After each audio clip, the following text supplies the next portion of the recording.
Bluff City Media presents the Two Buck Sports Show with your hosts, Rusty Buckets and Uncle Buck. Now, let's get to the show.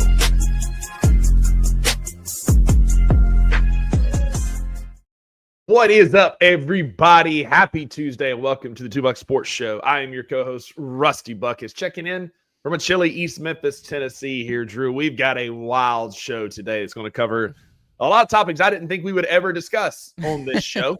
But here we are. It is 2025 in the midst of some chaos. So, buddy, we got some chatting to do with my guy Drew Gann, aka Uncle Buck. Uncle Buck, what's happening today, bud? What's going on? It is chilly here too. I'm in northeast Mississippi in Tippah County, Mississippi, and it's lunchtime, and I'm glad everybody's here to spend it with us. I used to like taking naps on my lunch break. It was quite possibly my favorite thing we did when our show was at a different time and on a different day, or on fewer days at a different time. I've learned that podcasting during your lunch break is better than taking naps at your lunch break. And if I can say that anything is better than a nap, then it is a pretty impressive thing that is. Absolutely. And your lunch break with the $2, in my opinion, is well spent. It is. It is. You know, we always give you things to look forward to on your lunch break. We give you buffoonery, our best in beef of the week. Speaking of beef, we also on Tuesdays do our tasting Tuesdays. And I want to talk Christmas treats and candy today, Drew.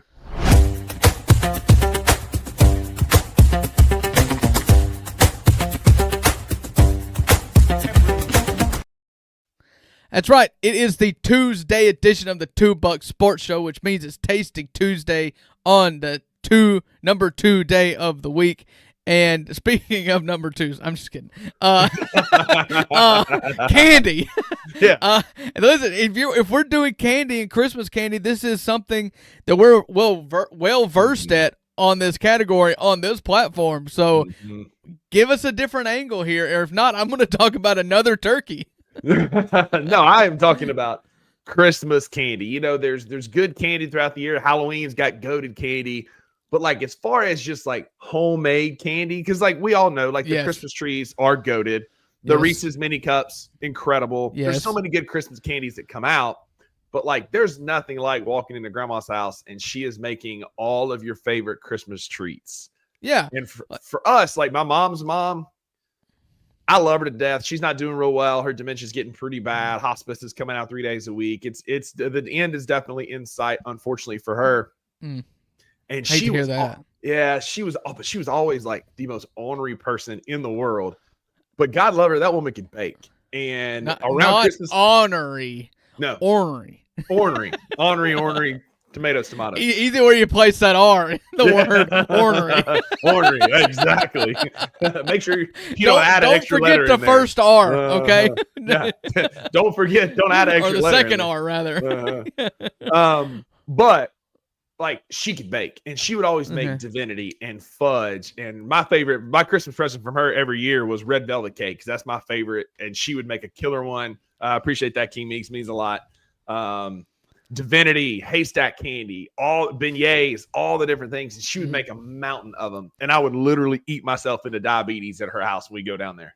Yeah, I don't know what it is. I feel like Christmas to me, and maybe it's just my family, you know, everybody's Christmas is different, and you think your Christmas is normal, because Christmas is not something, you know, when you get married or enter into a serious relationship with somebody, it's the first time you ever experience Christmas a different way. Right. Because your grandparents never change for the most part, and so your Christmases never change until you enter into another family. And my family was always a treats family at Christmas, and so I kind of baked goods, Christmas treats. I consider that a Christmas. We don't do that at Thanksgiving. Thanksgiving's your pie, your cake, you know, your dressing, your sides. Casseroles. Thanksgiving is about sides, you know. Christmas is about candy, and my favorite thing, I miss her every year. This time of year is my mama Kate. I named my daughter after her. She was my best friend forever, and she was the king of candies. She loved what we always called it millionaire candy, which was basically turtle candy, you know, chocolate with caramel and pecans. That's straight to my heart, through my belly is how you get to me, and millionaire candy is the way to do it. But yeah, all my kids love, I'm not a biggest fan of this, but it's a Christmas staple, is like the the candied Chex Mix, with the you melt the white chocolate bark or chocolate bark, whatever you want, over Chex Mix with M&Ms and all that trash candy, I think is what a lot of people call it. It's not big for me, but it is absolute Christmas staple. It is. For me, my favorites were always fudge. And my grandmother would make fudge with walnuts and fudge without walnuts because my brother didn't like walnuts in his, but give me all the walnuts in my fudge. It just gives you that good little crunch with the chocolate. He's pretty nutty, though. He is. It's pretty nutty. He is. We're tea cakes. We'd make tea cakes. They're like homemade sugar cookies, essentially. We decorate them up with all the sprinkles and dustings and frosting and all that. That was always a big week of Christmas tradition in our family, especially on my dad's side at Mimi's house. We'd always make gingerbread shaped, snowman shaped, tree shaped, ornament shaped, basically cookie shaped. It's just round, but we called it ornament. And then we would get the red and green. Every cookie is ornament shaped. That's what she would always say, ornament shaped. And in the back of my mind, I'm like, it's just a regular cookie, but all right, I'll go with it. But you don't argue with Mimi. She's 4'11" and runs the family, so you go with what she says is ornament shaped. Yeah. I'm a big fan of Christmas candy. That's for sure. It's a problem. I love sides too, so that's why Thanksgiving, it's the ultimate eating holiday, and Christmas is not an eating holiday, but that doesn't mean you can't find lots of stuff to stuff your face with. I mean, it is. Thanksgiving is known as the eating holiday simply because that's all you do, which is why it's one of my favorites, because it's Christmas without the pressure of gifts, because you eat just as much, or at least we did. Oh, yeah. Like, buddy, we'd have like Thanksgiving 2.0. We'd have ham, or we'd have turkey, or we'd have whatever, and all the sides and all the things that we would basically have at Thanksgiving, maybe one or two little tweaks here and there. But you essentially eat the same meal, and then you go open a ton of presents after eating a ton of candy, drinking hot chocolate, spiced ciders, whatever, all the good Christmas drinks.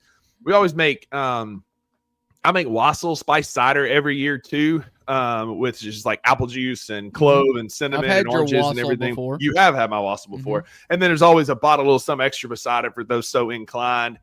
Usually like a peach or a peach pecan or just a good old bourbon that you pour in there. It just makes for a good hot holiday, just adult beverage. And so I'm very much like, I start planning it out. Like, I'm going to make my wassail on this date so I can drink it the entire week of Christmas and be ready to go. Because I'll make a big pot of it and just let it sit.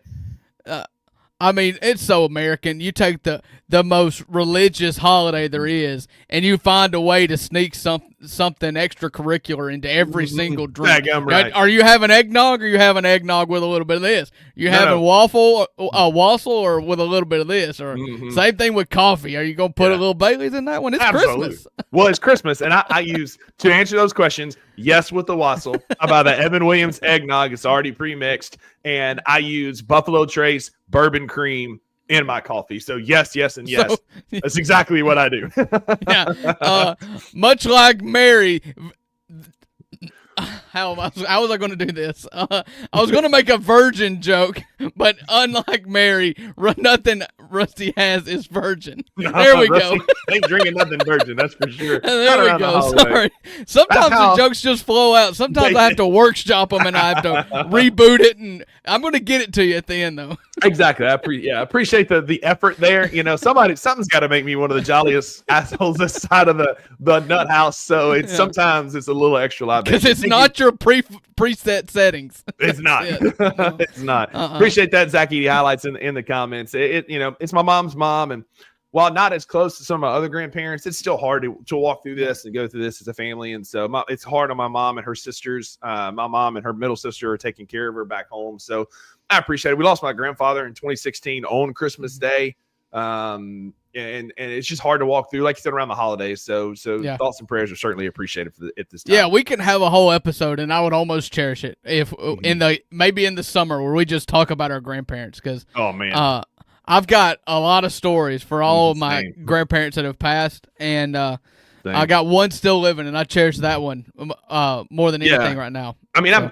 I'm very fortunate. I am 38 years old, and I still have 3 of my 4 grandparents living. Wow, it's wild. My parents, they had kids relatively young, and then my parents did too. So I'm very fortunate. My papa, I'm going to see him in a couple weeks for a long weekend down in Shibuya, which is my favorite place in the world. And so I think a grandparents episode Well, we just need a filler episode would be good. So y'all stay tuned for that from the $2. That's what we're going to do. As Christmas time gets, we're going to, if we don't have a segment like any thoughts on an opening segment, we don't have anything for real or counterfeit one day. We're just going to come in and call it Grandparents Wednesday, where we talk about Christmas stories with our grandparents. I think that's just going to happen. We're going to replace real versus counterfeit in the coming weeks with a Grandparent Wednesday, because my grandfather who passed away was my best friend, and I've got so many cool stories. He's in every episode. This was up here as a willow tree grandfather angel that my coworkers at the hospital there in Corinth got me when he passed away, and I blubbered out in public when I saw that sitting on my desk when I walked back in after that. So,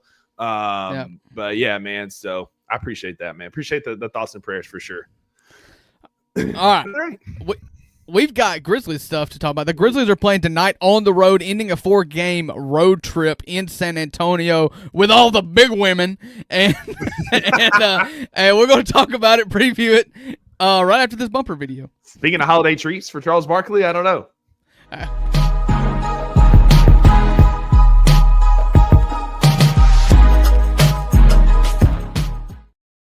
I got an idea for Little Debbie. Refashion a churro with some sprinkles on it and call it a Christmas treat. Oh, Lord. Whatever. Yeah, whatever. The Memphis Grizzlies do play basketball tonight as we continue our winning. We look to continue our winning streak against the San Antonio Spurs. No Victor Wembanyama, no Stephon Castle tonight as the Grizzlies travel to San Antonio. The Spurs over on FanDuel are a 5-point home favorite. You can get the Grizzlies plus 172 on the money line right now, Drew. Over under player points set for Jaren Jackson Jr. at 22.5. Cedric Howard is 13.5. And the rebounding machine himself, the Toronto Tower, Zach Edey, is 12.5 over under on the rebounds tonight. What are you looking for to continue this winning streak tonight? Well, I'm smashing the Zach Edey over on rebounds. Absolutely. He's averaging 16 and a half, 17 He's in the last 19 couple games. Points, 17 rebounds, 3.5 blocks since coming back from injury. Oh, he's not averaging 17 rebounds in the last 7 games, is he? I mean, geez. Yes. Outside of the injured time, he's been getting 15 to 19 rebounds every game. I'll pull it up. I saw him on Zach Edey Muse earlier. Yeah, I believe you. Well, don't let your hate blind you here. I don't hate. So I have questions, but those can't be answered. So I am enjoying the Zach Edey as it happens in real time. And no Wemby and no Stephon Castle. That's obviously the story here. And you see that the Spurs are still 5-point home favorites against the Grizzlies. Last time the Grizzlies played San Antonio was in FedEx Forum, right? Was the last home game? Yeah, and we got Harrison Barnes. It was an ugly night. You just didn't like to see you get nuclearized by Harrison Barnes. So circling back, his last outside of his injured game, he's averaging 12.5 since coming back from injury. Okay, but over the last 3 games, he's averaging 19.3 points, 17 rebounds a game, 3 blocks, 72% from the field. And so it wasn't. Hey, Jared, you're on the wrong YouTube. Jared, sorry, I don't.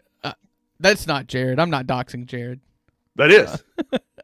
I'm not doxing Jared. Sorry, a little delay there. I'm still thinking about San Antonio and that epic comeback they had on us in the fourth quarter. We were up by double digits in the third quarter. And we got a Harrison Barnes game in the fourth. Tonight, we can't have that. We need Jaren to lock down Harrison Barnes in the fourth quarter. Don't get cooked like we did last time. Let's go out and actually take care of business. Be the Jaren Jackson Jr. from the last couple of games in the fourth quarter where he scored 13 and 11 points and kind of taken over to win the game for us. And then just feed 14. Back in the day when we were in the mud with Zach Randolph, what was it? Throw it to the hand and let him go to work. And tonight, the Spurs don't have Wemby. They don't have a great big to really counter him. So tonight would be a great night to utilize Zach Edey back to the basket and let him just go to work. Yeah, I mean, I said this a few weeks ago when it came to Zach Edey. It's fun to watch him work if you're just going to feed the hand because it's such a throwback style. I mean, it looks like dang Bill Walton out there, where it's just kind of like, oh, feed the hand, I'm going to make a post move and lay it up. And he for a guy that's 7'5", he doesn't dunk a lot. He finishes going away from the basket a lot with that little half hook that works great. It's just such a good touch. It's fun to watch, and they've slowed the pace down dramatically with Zach Edey being in and John Morant being out. And I think that goes to show you that Tomas is bending a little bit with his methodology, with his rules, and we talked about playing fast, speed kills was the mantra. Without Ja and Zach Edey coming in, which happened at the same game, basically, you got 6 minutes of Ja in that Cleveland game, and Zach Edey returning. They've slowed the pace down dramatically over the last 7 games, and it's worked out great. It's fun to watch. I mean, I'll be honest with you, high flying speed is fun, and it's part of the reason why I'm kind of not getting too over my skis yet, because I know that they're going to want to speed the pace back up when Ja comes back in. Because again, Zach Edey's fun, but you've got to make this work for Ja first. And I think that there's a world where both can work. You could get Ja running, and you can also utilize Edey for what he is, a half-court mark. I'm so sorry. I zoned out there for a second because we just got breaking news. I know our college football segment's not for another few minutes, but I'm about to say a statement, Drew, that we have never heard. We're the first in our bloodline to hear this statement. Uh-oh. Breaking.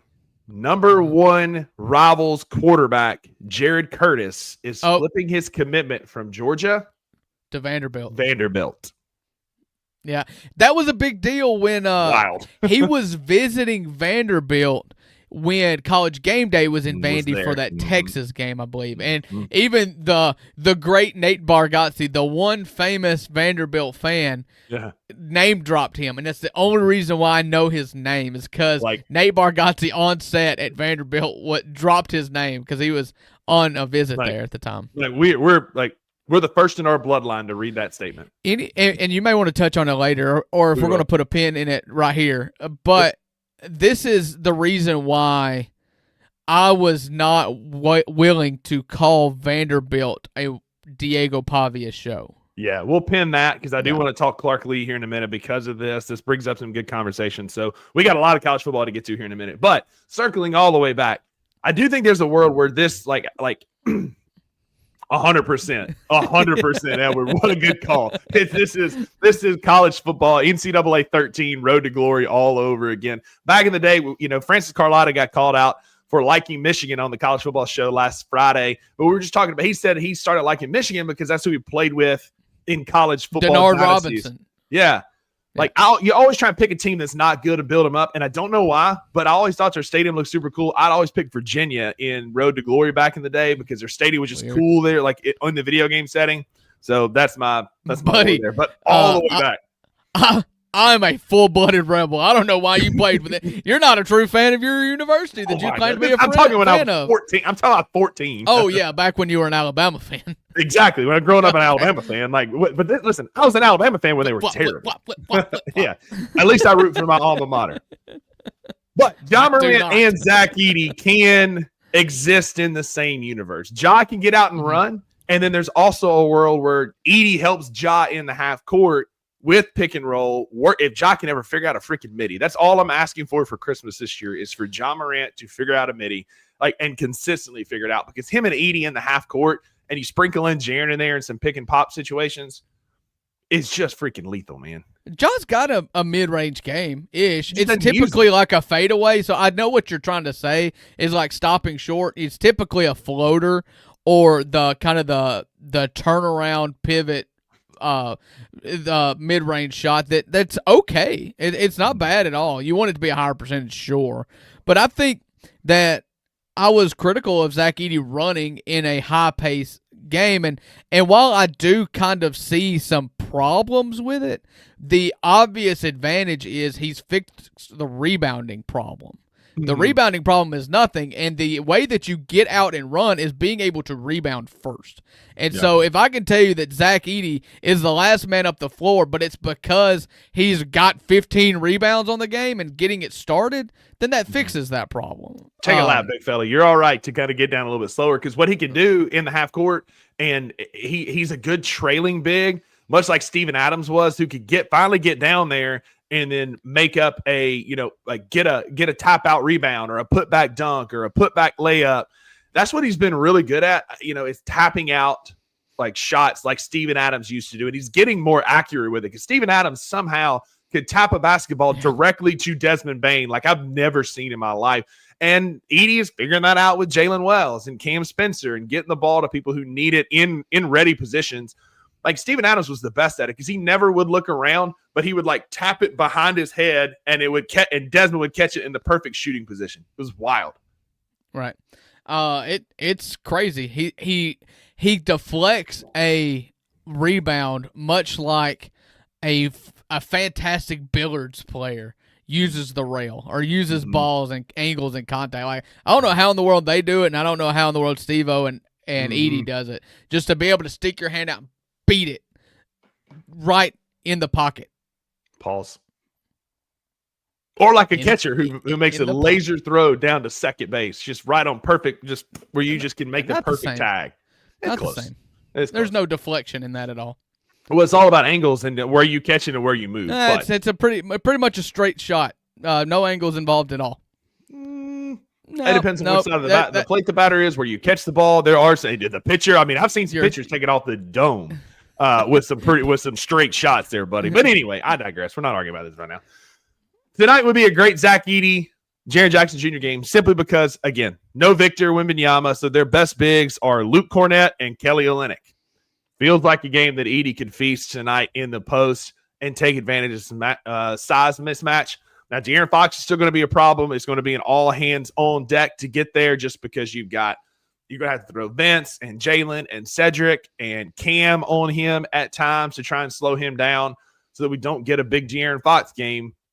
Like he's their best offensive weapon that's healthy right now. Oh, yeah. No doubt about it. No doubt about it at all. And I think this is a different team than what it was even 2 weeks ago when we played San Antonio. Like this team has just slowed it down a little bit. They are a lot more efficient on offense. Zach Edey has been absolutely incredible. And it has helped guys like Jaren Jackson Jr. find runs in this game. And Jalen Wells, it's raised the level of Jalen Wells so far this year. He had a very rough start to the year without Zach Edey, and it's just becoming more and more apparent that Zach Edey is the one that serves the drink on this team. And I would have called anyone a liar coming into the season who thought that Zach Edey would have the psychological impact that he has had on this team so far this year. Last year we were always like, oh, our first year can't be our enforcer. Well, it turns out he was last year, and he's our enforcer again this year. And I'm not even talking about enforcer. Like that was the comment last year. Yeah. But last year, the tough mentality was strictly the one that was fighting, like literally being willing to scrap. This is so much more than just being the enforcer. It's being an alpha, but it's also being the one that runs everything through. Like so fundamental to any success that this team has. Truly, it's a confidence thing. Like he injects so much confidence in this team with him being back. Like and we're did more you see confident in the offense, in our shots, in our defense? Like we have been a much more confident basketball team. Did you see the post game interview? I think it was with Mike Wallace that was posted on Twitter after the last game against Sacramento.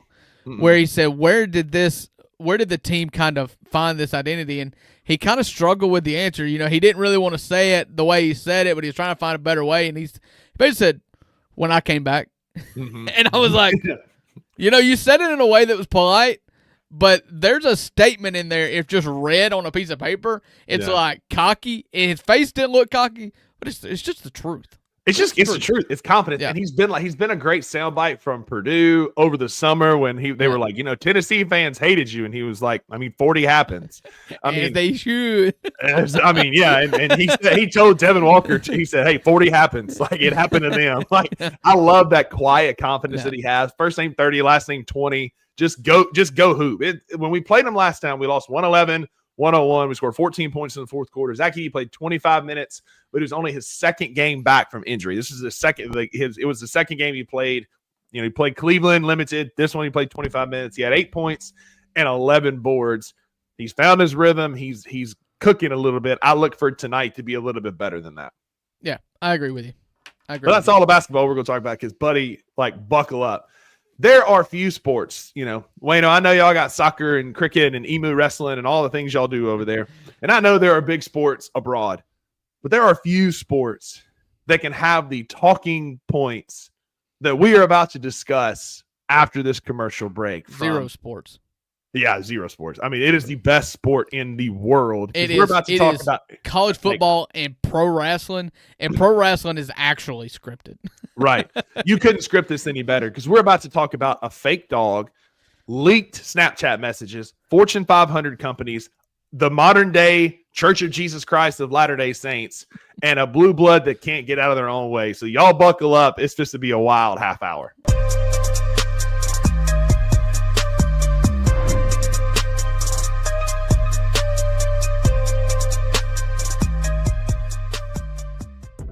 I'm gonna say this in my chest out now. This we watching on the court, bro. Don't tell me that look bad, bro. Don't tell me. He's slow to had his hand, nuts in his hand the last couple weeks. Like, y'all, they better figure this out. Jalen Wells says we know what we're doing. Like, we know what we're doing, what we're trying to do. That type of shit matters, bro. When y'all and Islo got into it, everybody had their solutions. It was like, you got to fire Islo now. Oh, John's still immature. You got to trade John now. What was I saying over here? No, man. They need to sit their monk ass down and figure this shit out. Islo got to be in, John got to be in, and they'll figure this shit out. Now, I still think the shit that Islo doing is fucking weird. Like, and expecting this shit to work is crazy. But I could not say I feel the same way about this shit I felt 2 weeks ago, bro. I ain't saying it look. I ain't saying. I'm about to say this look good, though, man, for real. Tune in to the Anthony Sain Show Monday through Fridays at 1 p.m. live on the Bluff City Media YouTube channel.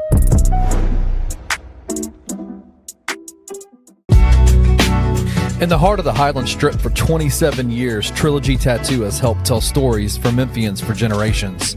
Located at 530 South Highland, Richie and his team are waiting to help you tell yours. From tattoos to piercings, your body art should be as unique as you are. Voted a Memphis Flyer top 3 tattoo shop in the city of Memphis since day one. Your story will be safe here at Trilogy Tattoo. Open 7 days a week, Monday through Saturday, 11 to 11, and 3 to 11 on Sundays. They have convenient times waiting on you. Let Trilogy Tattoo help you tell your story.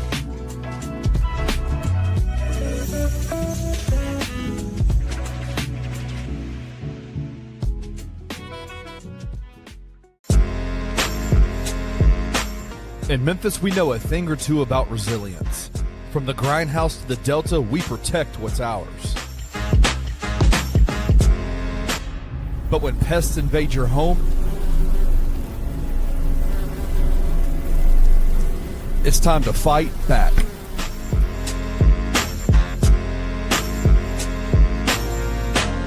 Grade A Pest knows how to handle what crawls, flies, and bites. With local experience and guaranteed results. I'm Reggie with Grade A Pest Control. We service the Memphis metro area. That also includes DeSoto and Fayette County as well. Grade A Pest has the entire Mid-South covered.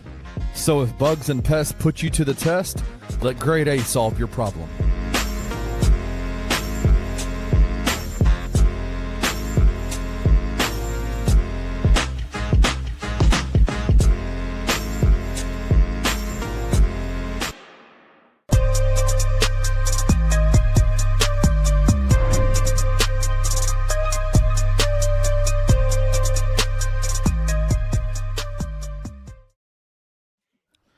Welcome back to the Tuesday edition of the Two Bucks Sports Show. We are the Two Bucks of the Two Bucks Sports Show, and we have been talking about Christmas candies. We have been talking about the Memphis Grizzlies and their game tonight against the San Antonio Spurs, and now we will hopefully end the Lane Kiffin drama talk on this podcast, as well as lots of other college football stuff as we wait the college football playoff rankings that come out tonight, the penultimate college football rankings. That the final will be Sunday.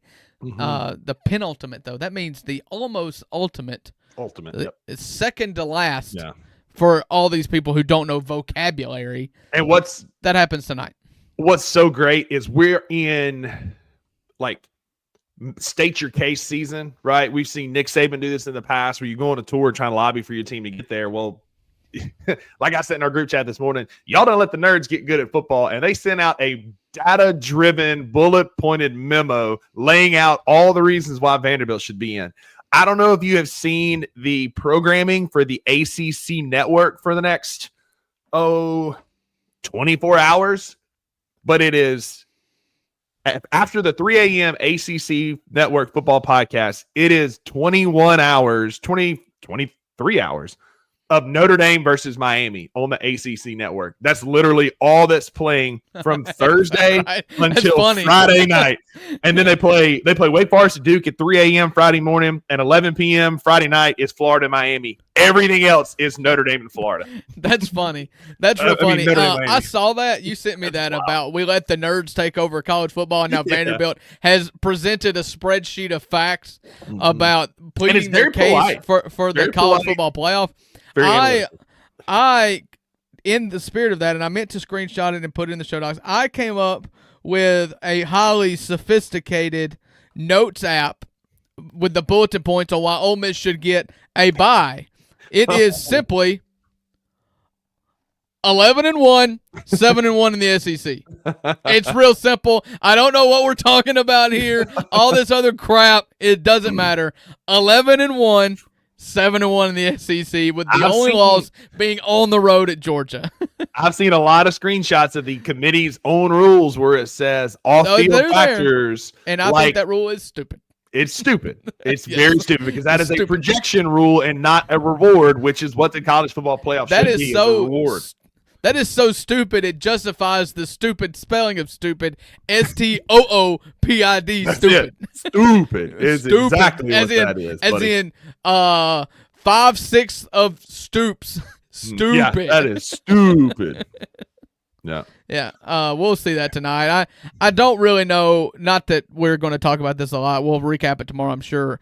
But as far as Ole Miss goes, I don't know how you can drop them out, although that clause is in there for a reason and to protect viewership numbers and TV contracts, which is, again, stupid. You cannot justify a reason to dropping Ole Miss below Oklahoma. So what is Oklahoma's floor? Are you going to drop Oklahoma as well, or are you just going to not care about a road victory against Oklahoma? Buddy, they don't care about Notre Dame, Miami. You think they're going to care about Ole Miss and Oklahoma? Well, Miami's got 2 bad losses outside of that. I'm just telling you, like I'm preparing you. Yeah. Tomorrow might be a somber show because there is a world I will where definitely Ole Miss be mad. Wholly screwed. And it's not I'm not advocating for that. I'm not saying it should happen, but there are signs that Ole Miss could get wholly screwed. Oh, absolutely. They write that in there to protect themselves against what would have been tragic if Florida State got in with Jordan Travis. It would have been tragic, but the difference is there's a lot of speculation. There's probably fair speculation to say Ole Miss will take a step back. That is very much a possibility, but it is sheer speculation. What you had with Jordan Travis was a 4-team playoff and 2 weeks of proof that Florida State sucks without Jordan Travis. So, no, Jared, I don't think I think they will let the ACC in, but get ready for it to be Miami and not Duke. Duke would finish. Duke is 8-5 or 7-5, whatever. They would finish 8-5 with a conference championship win, and they would sneak Miami in with one of their clauses. May talk about passing yards or rushing yards or the price of popcorn at the stadium. Whatever they got to do to make it happen, y'all hide and watch. They would put Miami in over Duke. Oh, I think they would. What they're not going to do if Duke wins is put in James Madison. Like, I'm sorry, James Madison, it's just not going to happen. It sucks for you. They're not going to put in my opinion, a school like Vanderbilt at 10-2 over. I'm scared as an Ole Miss fan. Not that they would surely both be beneath Ole Miss, but I don't know. As an Ole Miss fan, if they were to drop, say, to 8 tonight or 9 tonight, which would, again, be a travesty, but if we just played it out, you need everybody to go chalk. And at the at the championship level. You don't need the Big 12 to suddenly get 2 bids. You don't want, say, Duke winning and then honoring. Again, I've said that they don't want to hold a conference championship game loss against somebody. Mm-hmm. So if they hold true to that with chaos, do you actually get 2 ACC teams in, with Virginia being the conference champion loss and Miami? I think that would happen before they would let JMU and Tulane be in. Now, if Duke loses, then there's a world where that could happen. But somebody else is getting screwed. It's easy if Virginia wins. Obviously, Virginia is going to be, in my opinion, the 11 seed. Mm-hmm. I don't know how you get Miami in at that point. Do they have a head-to-head, Virginia and Miami? They didn't play. Okay. So Virginia Virginia's loss is to the entire Louisville season without playing any of the top 3 or 4 teams outside of Louisville in conference.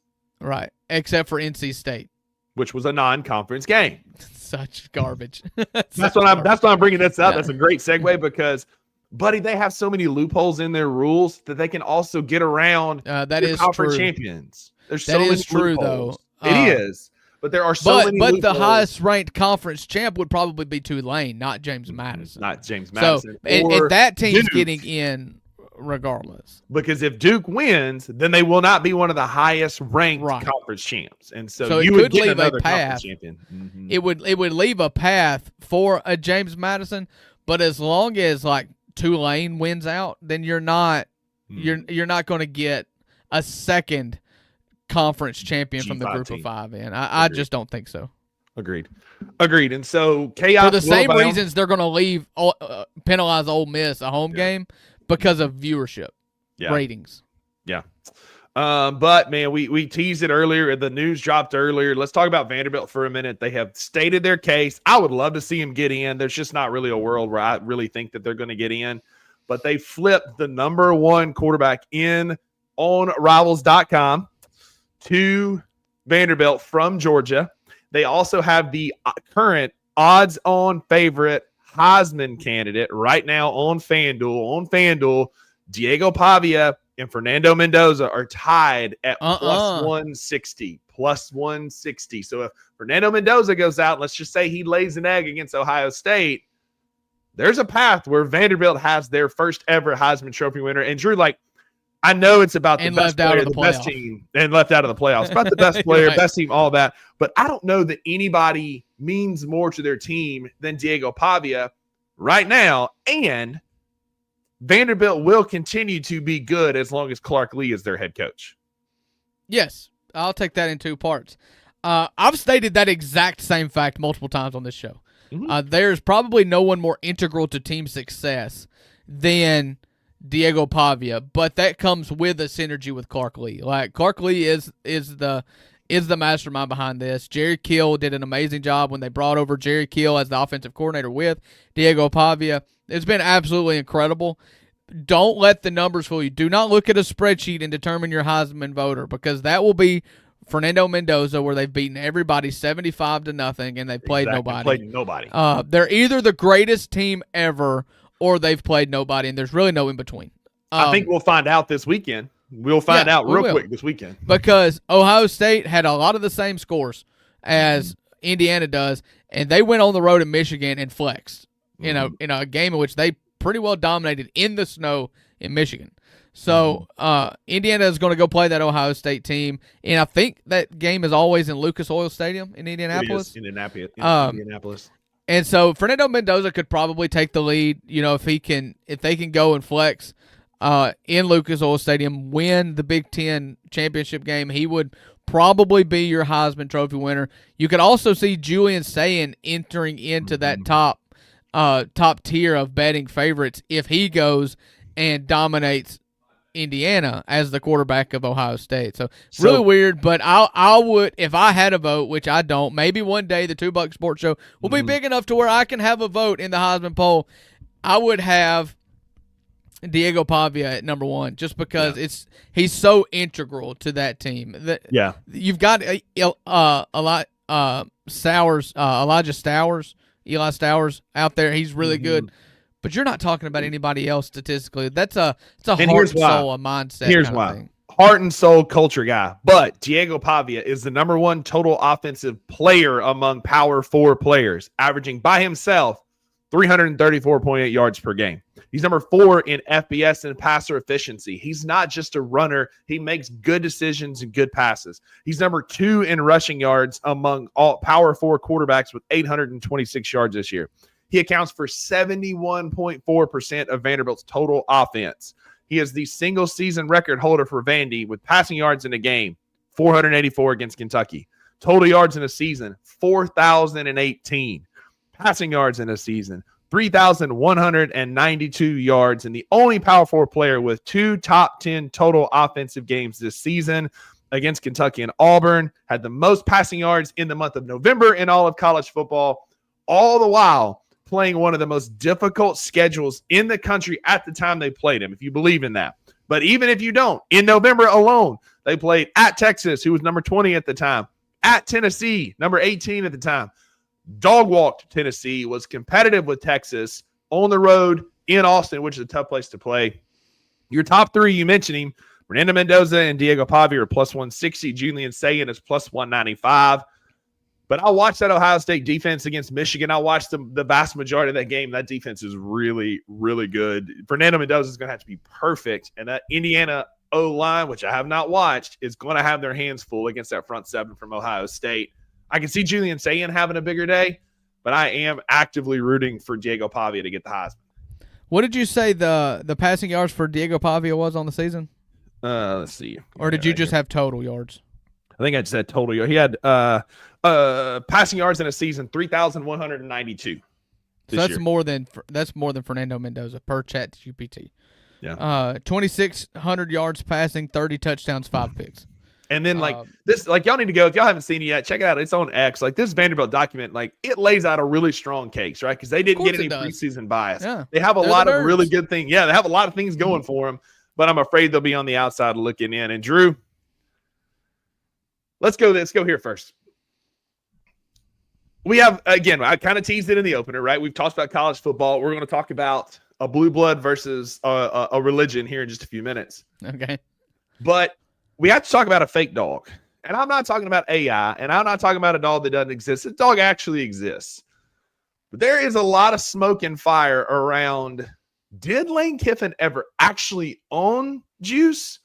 Or was it purely a dog that was leased, rented, given to Lane Kiffin for a PR stunt to try and improve his image when he came to Oxford? I don't know. I know Lane Kiffin has not had that dog, been the primary caretaker and custodian of that dog for at least 2 years. Mm-hmm. That dog, if my memory serves me correctly, arrived in Oxford after COVID.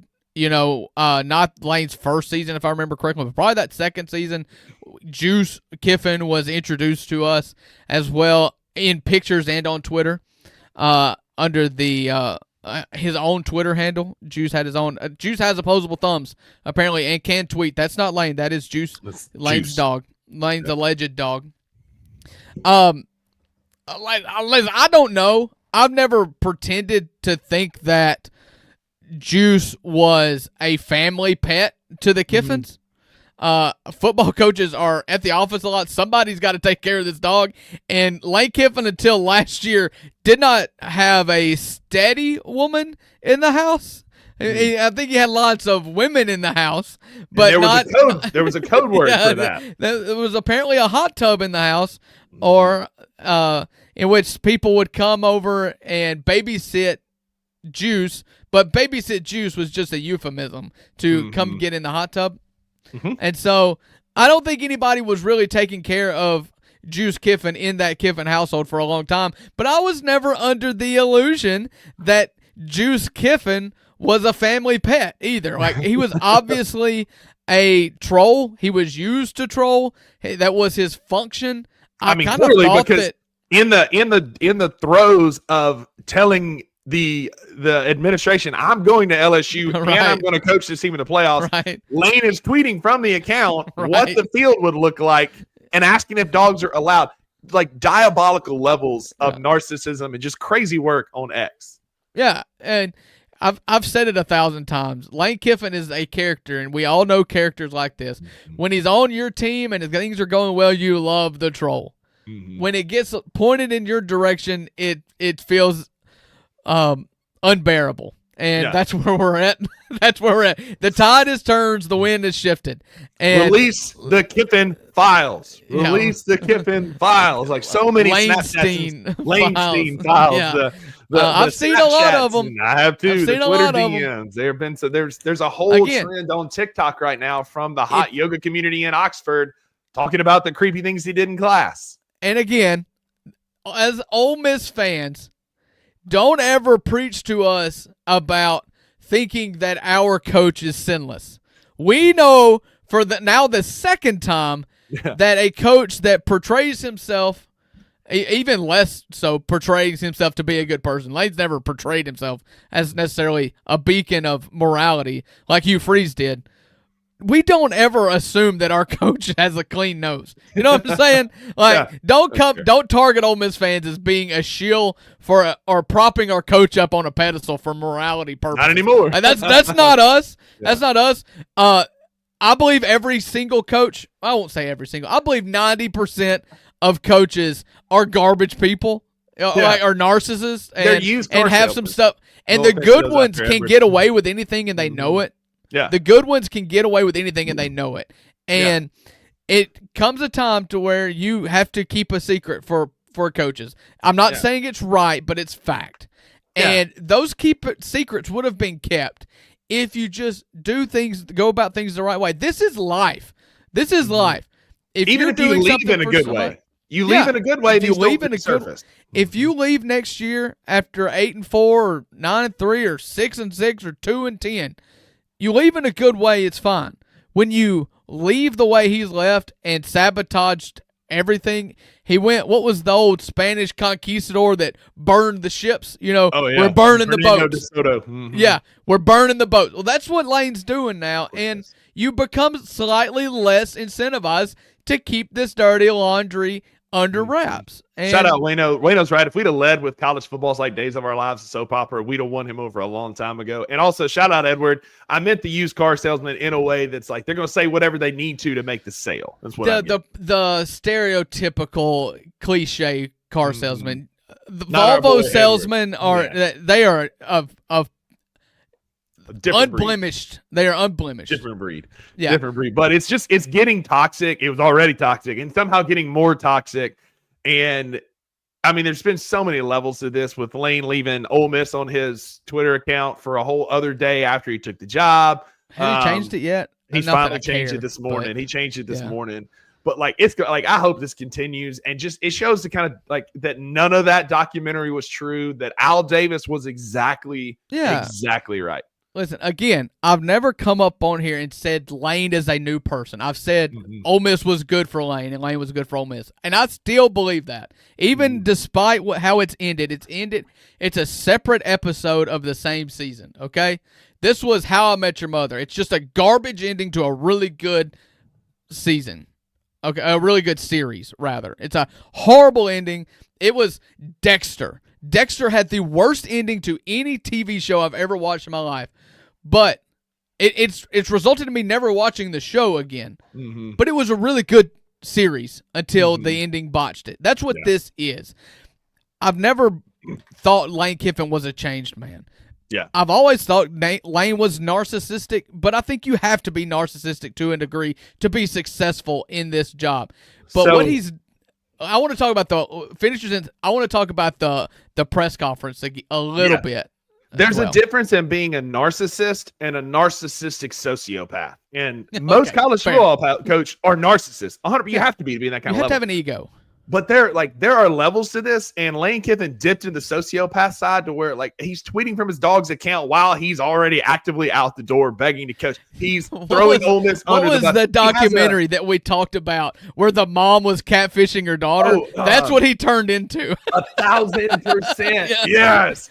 To take it full circle, that woman, that sociopathic woman who catfished her daughter and told her to commit suicide, worked or lied about working at Ferris State University where Trinidad Chambliss played football last year. That's exactly right. That's exactly right. And he lied about being run off the road by Ole Miss fans when he had a highway patrol escort to the airport in the press conference. This is what we're getting at. This is just the pathological liar of it. He gets to LSU and said, Ole Miss fans were so bad, they tried to run me off the road on my way to the airport as he had a Mississippi Highway Patrol convoy headed to the airport. Like, it's just not true. He said that Ole Miss, he thought that he was going to coach Ole Miss in the playoffs at 8:30 Sunday morning, which is just patently false, an absolute 100% false. That he was told before the Florida game that he was in no way coaching this team in the playoff.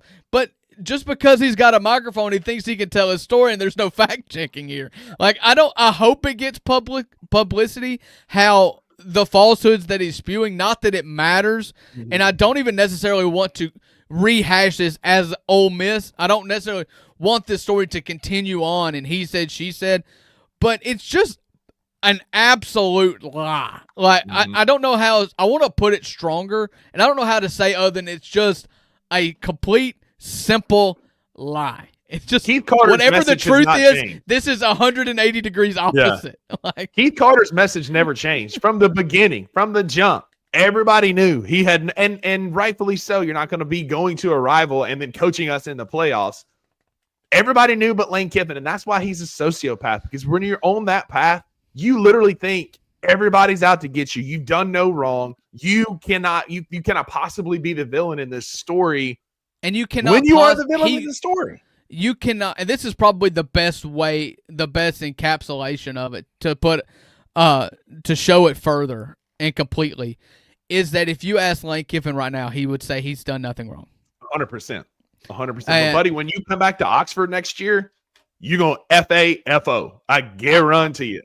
I really hope that I hope that Ole Miss fans don't turn into a prototypical, like, Tennessee fan, or who I don't want to say Tennessee.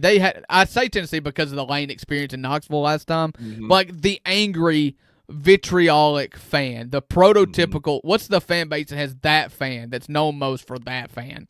I mean, there's several. There's Auburn. There's Tennessee. There's whatever. Like, I don't want Ole Miss to be that cookie cutter, petty, to be angry. We're going to talk about that here in a minute. And I don't want it to be that, but it's against Lane Kiffin, against LSU for the foreseeable future while he's there. Like, it's justified. To get out there and to say stuff like you were run off the road, or that you thought you were going to be coaching this playoff team until you were forced out the door, or to say that you had the support, the players wanted you to coach, when it's just patently false, because we got reports from players talking to media immediately after Pete Golding was hired and they were happy. Like, it's just not true. And you just keep spewing this thing, and I hope it takes root. In the media somewhere. Speaking of taking root in the media, y'all didn't know this. We're fixing to go on a Twitter journey, and I'm so excited for this. Y'all didn't know this, but yesterday was the second Mormon rebellion. This happened like deep in the dark webs last night, when it was leaked that Penn State AD Pat Kraft went after BYU sitting head coach Kalani Sitake to be the next head coach at Penn State. And the Mormon church found out. How about that? You butcher a lot of names. You did not butcher Kalani Sitake. Thank you. I practiced that one a lot today because I knew I was going to. So I practiced that one at the gym on the way home before the show. But, like, Drew, it got wild last night. You know how in the SEC we watch planes and we track private jets? In Penn State, they track orders at the gas station sheets, where there was a P. Kraft and a K. Sitake order last night at Sheets in Altoona, Pennsylvania.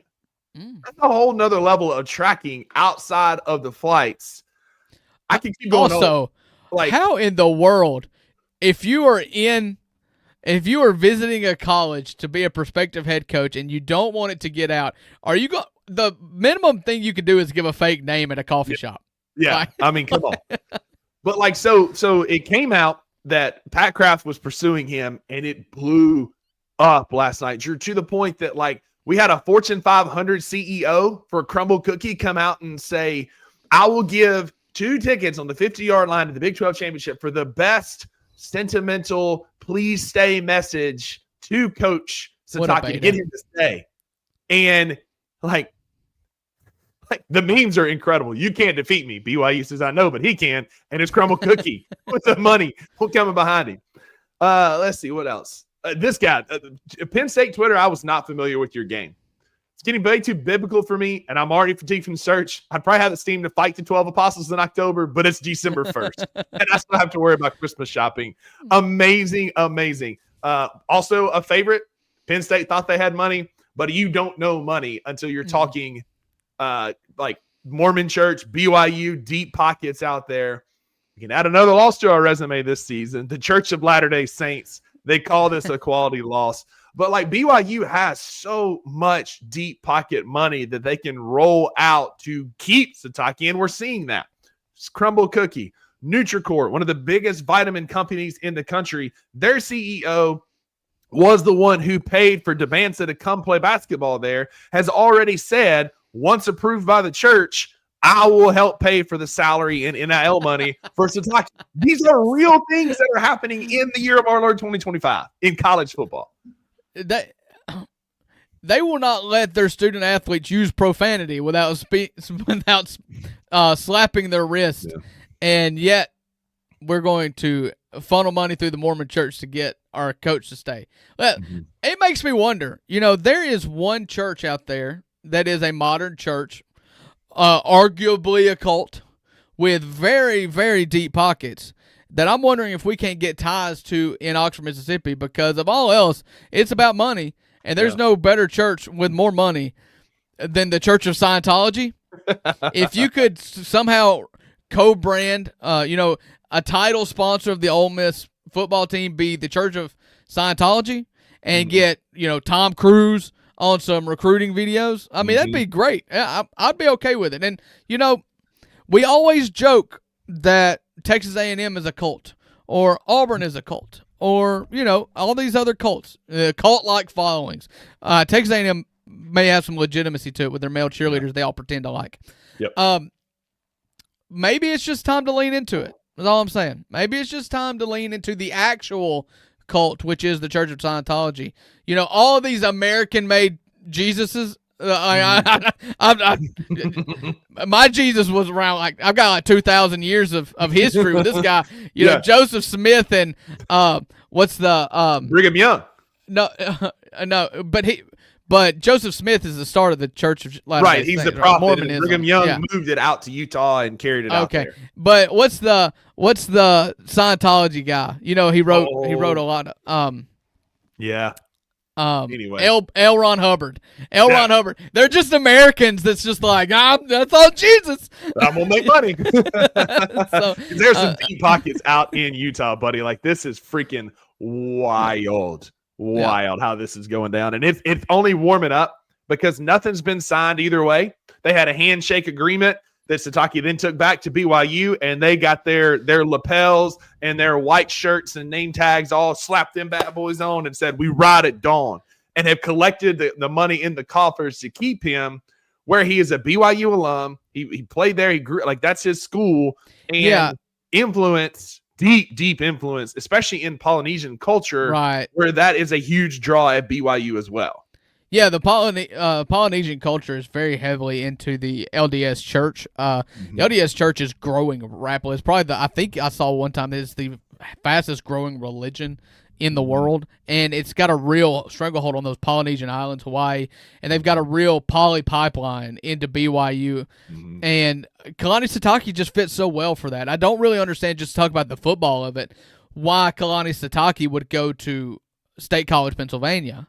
Like how that makes it a fit, and how you sell that to Penn State fans. Yes, he's successful. Yes, he's a Big 12 championship game away from being in the playoff, and they have a lot of success. But it just seems like a perfect marriage is the reason why it works in BYU. And I don't know what that draw is in Penn State. BYU has a lot of advantages, money aside, is that it is a religious university that draws the members of its congregation in there. Exactly. And more so than Utah, which does it a little bit, but it's BYU is their church. Right. and Penn State, if they were to match a religion to Penn State, it would obviously be Catholicism. Mm-hmm. Yep. But speaking of Penn State, they are on a generational run right now. And I got a question about that, and then we'll touch two other quick topics and get out of here. But Pat Kraft's making history. You fired James Franklin, who was a Jeremiah run away from a national championship game last year. You fire James Franklin. It goes in the tank. Currently, Penn State is slated to sign 0 recruits tomorrow on early National Signing Day. Unless they sign someone late in the signing period, they could become the first ever P4 class to have no one sign. The closest thing that this researcher could find was SMU and Washington with 10. Nobody else has less than 10. Penn State has 0 people slated to sign in the early signing period. Generational run from Pat Kraft right now. I mean, I don't know what Pat Kraft's supposed to do as the athletic director in signing players other than not fire your coach. I mean, that's what you're learning out of this is that you can't fall to the mob every time that the mob gets loud. That's one thing that athletic directors worldwide are doing right now is they're reading too much into what Twitter is saying and the Twitter mob. It's paid off for Tennessee, but they succumbed to the mob when they ran off Greg Schiano, and then they went through about 4 or 5 more options before they ultimately landed on their coach now, who had a generational quote yesterday about the Penn State job, talking about what's his name? Big boy, Big Orange. Not Donald Josh Trump. Heupel? Josh Heupel. I blanked on his name. Had a generational quote last night when asked about the Penn State job. He said, "I like high expectations. That's why I'm here. I don't want to go where there's low expectations." To paraphrase, but that's what you run the risk of, and that's what Penn State is. And again, problem with the calendar. Yes, I agree. Yeah. But you made a knee-jerk reaction in firing a really good head coach, a coach that is going to put together a recruiting class at a different school when you have none. Yeah, and shout out to the Basic Blues podcast. I spent all night last night learning the haka for nothing. Damn it. Yeah. Anyway, Chris Damone's in the comments. He's asking. He asked a question. I don't see it. Do you see a question from? He did a trade. Okay. In his dynasty, I'm assuming on NBA. Listen, buddy, I don't know what team you are. Whatever you traded for Zach Edey here, these picks, and you're going to have 2 of them. You traded him for, it's a good trade. Zach Edey's worth trading for in video games. Yeah, he may be talking dynasty basketball, like fantasy basketball. Oh, if it's fantasy. I did see where Zach Edey Muse last night said that he would not trade Zach Edey for Nikola Jokic, in which I was like, okay, now we found the line. Yeah, there's the line. I found it because he crossed it. Yeah, exactly. But we did get 2 coaches have been confirmed. Chesney, who's right down the road. We talked about him going to UCLA. But it looks like Mark Stoops is going to be replaced with Will Stein in Kentucky. That's a good get. That's one of those coordinators who's been on everybody's short list. He's a hot up-and-comer. God knows offense. Obviously, he's been able to develop. He turned Bo Nix from bad Bo Nix at Auburn to good Bo Nix at Oregon. God knows offense. Kentucky's getting him an offensive guy, Drew. Yeah, former Louisville quarterback at that. Just to have that angle. Sure, a little. If you want to, everybody supports a new coach. Typically, you get 100% buy-in anytime you have a new coach because that typically means you've been in the cellar and you've finally got a bright new day ahead of you. It's easy to rally behind a new coach. Add another layer to that is to have a guy from your rival's team. That helps. And also, not necessarily like a direct rival, but a former conference rival, known football guy, Pat Fitzgerald, hired by Michigan State to lead the Spartans to restore tradition. Known football. I mean, Pat Fitzgerald's just a football guy. Used to coach at Northwestern for a long time. Is now signed a 5-year deal to join as the head coach of Michigan State. Yeah, it was kind of a weird way for him to go out at Northwestern. You know, he had a lot of success there, and then it went really poorly. And then he got hit with like a hazing. Yeah, a hazing scandal. Yeah. And so he goes to Michigan State. Listen, he kind of fits Michigan State for me. He kind of feels like a hard, gritty, tough-nosed kind of guy like D'Antoni was, like Mel Tucker was before he got caught up in a scandal and got fired. Then they went and got Jonathan Smith, who had a really, really awesome season at Oregon State, and it just didn't work out. Michigan State's going to have a lot of money. He's going to have a lot of money because the biggest donor for Michigan State going forward is going to be what's his name at the owner of the Phoenix Suns. I'm blanking on his name. Matt Ishbia. Matt Ishbia. Ishbia. Yeah, he's going to bankroll Michigan State. Yeah. And so look for them to maybe figure it out. And I really like that hire. I do too. I like Pat Fitzgerald. They were winning at Northwestern. He got hit with like lawsuits starting in 2023 alleging sexual abuse, racial discrimination. He denied them, countersued for $130 million. Well, they reached a settlement in August. It was a non-public figure, but Northwestern settled with him, which tells me that they probably didn't find any evidence, or at least enough that could continue a lawsuit. They settled with Pat Fitzgerald. He's allowed to coach again, and now he's signing with Michigan State. I do like this. I don't see settling go that way. Typically, if you're innocent, I guess you could take a settlement just to stop the process. But I'm saying that they settled with him, meaning that he sued the countersuit. So the countersuit was settled out off the record. So he received compensation of some undisclosed amount. I misunderstood you. Yeah, sorry. So he won the suit by settling out of court, and it's going to be the head man of Sparty. I do really like that hire. Yeah, Drew, it just goes to show you too, Penn State still doesn't have a coach, and there is an obvious coach out there that's been linked to them, and it is the OC at Ohio State. Hartline. Brian Hartline. Maybe he's out there, but they went Kalani Sitake, and I figured Hartline would be higher up on their list than Kalani Sitake. So maybe they got a no from Hartline. I don't know. Yeah, either that or they were going to take one more big swing at a big sitting head coach before they settle on Hartline. And settle is, I'm using that term very loosely, but the LDS Church, not going to let that happen. No. Absolute banger, back-to-back solid episodes of the 2 Buck Sports Show. A lot of good college football content, a lot of good Memphis Grizzlies talk. Grizzlies play tonight, 7:00 against the San Antonio Spurs. Go get a dub tonight. Big Jaren, Big Edie game tonight, and let's continue our winning streak in our pursuit to get back to 500. Drew. Be sure to check out the post-game bounce as well. I was looking to see real quick who's going to have the post-game bounce tonight. Let's see, the Spurs, it is December the 2nd at San Antonio, 7:00. Evan Hayes will be on the post-game bounce with some help tomorrow night. Tonight. So after the game, come over to this channel where you're watching us right now. Check out the post-game bounce with Evan Hayes. He is a ball and a biscuit. From the No Bluffing podcast. It's going to be a good time tonight. Y'all go be a friend of somebody who needs a friend. We'll be back here tomorrow at 11 a.m. Central on Bless the Media's YouTube channel. And Drew, tell them why there are no refunds. That's right, because with the $2, you always get what you pay for. Woo! I spaced out for a second here. On the screen. Yeah, you always get what you pay for with the $2 Sports Show. Everybody be safe on the roads today. You don't want any Ole Miss fans driving you into a ditch. Thank you for listening to the 2 Buck Sports Show. If you enjoyed this episode, leave a rating and a review wherever you download your podcasts. Also, like and subscribe to Bluff City Media's YouTube page. We'll see you back here next time.